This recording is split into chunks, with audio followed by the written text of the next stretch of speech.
ಮಂಗಳೂರು ಹೊರವಲಯದ ಸುರತ್ಕಲ್ನಲ್ಲಿರುವ ಬಾಳ ಗ್ರಾಮದ ಎಂಆರ್ಪಿಎಲ್ ರಸ್ತೆಯಲ್ಲಿ ಸರ್ವೆ ನಂಬರ್ 185 ಟ್ಯಾಂಕರ್ ಯಾರ್ಡ್ ನಿರ್ಮಾಣ ಮಾಡಲು ಕಂಪನಿ ಸ್ಥಳೀಯ ವ್ಯಕ್ತಿಗೆ ಗುತ್ತಿಗೆ ನೀಡಿದ್ರು. ಗ್ರಾಮಸ್ಥರ ವಿರೋಧದ ಮಧ್ಯೆಯೂ ಕೂಡ ಅನಧಿಕೃತವಾಗಿ ಬೋರ್ಡ್ ಅಳವಡಿಸಿ ಶೆಡ್ಗೆ ವಿದ್ಯುತ್ ಸಂಪರ್ಕ ಕಲ್ಪಿಸಿದರ ವಿರುದ್ಧ ಸಿಡಿದೆದ್ದ ಗ್ರಾಮಸ್ಥರು ಬಸ್ ಯಾರ್ಡ್ ಮುಂಭಾಗ ಹಠಾತ್ ಪ್ರತಿಭಟನೆ ನಡೆಸಿದರು. ಸಾಮಾಜಿಕ ಹೋರಾಟಗಾರ್ತಿ ರೇಖಾ ಶೆಟ್ಟಿ ಬಾಳ ನೇತೃತ್ವದಲ್ಲಿ ನೂರಾರು ಸಂಖ್ಯೆಯಲ್ಲಿ ಪ್ರತಿಭಟನೆ ನಡೆಸಿದ ಗ್ರಾಮಸ್ಥರು ಒಟ್ಟೆಕಾಯರ್ ಪರಿಸರದಲ್ಲಿ ಟ್ಯಾಂಕರ್ ಯಾರ್ಡ್ ನಿರ್ಮಾಣವಾದರೆ ಪರಿಸರದ ನಿವಾಸಿಗಳಿಗೆ ತೊಂದರೆಯಾಗಲಿದೆ. ಈ ಪ್ರದೇಶದಲ್ಲಿ ಸುಮಾರು 200 ಕುಟುಂಬಗಳು ವಾಸ ಮಾಡ್ತಾ ಇದ್ದು ಸಮಸ್ಯೆ ಉಂಟಾಗಲಿದೆ.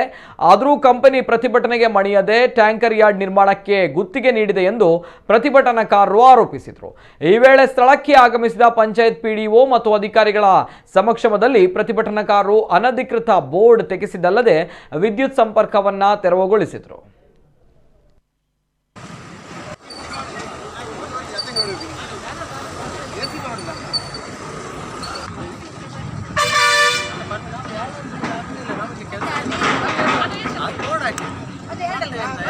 ಪರ್ಮಿಷನ್ ಅಂತಲ್ಲ ಪೊಲೀಸ್ ಹೇಳಿದ್ದಾರೆ ಮಾಡಬಹುದು ಪ್ರೈವೇಟ್ ಆಗಿ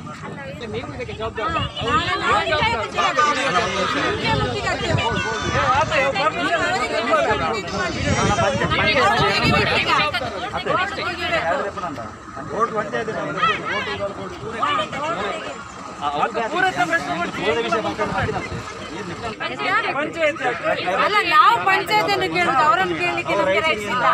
ನಾವು ಕೇಳುದು ಪಂಚಾಯತ್ ಅನ್ನು. ಇದು ಪ್ರಜಾಪ್ರಭುತ್ವದ ಕಗ್ಗೊಲೆ. ಯಾರ ರೈಟಿಂಗ್ ಅಲ್ಲಿ ನೀವು ಅವರಿಗೆ ನಮ್ಮದು ಒಂದು ರಿಕ್ವೆಸ್ಟ್. ಇಂದು ಬಾಳ ಗ್ರಾಮ ಪಂಚಾಯತ್ ವ್ಯಾಪ್ತಿಯಲ್ಲಿ ಅನಧಿಕೃತವಾಗಿ ಟ್ಯಾಂಕರ್ ಯಾರ್ಡ್ ನಿಲುಗಡೆಯನ್ನು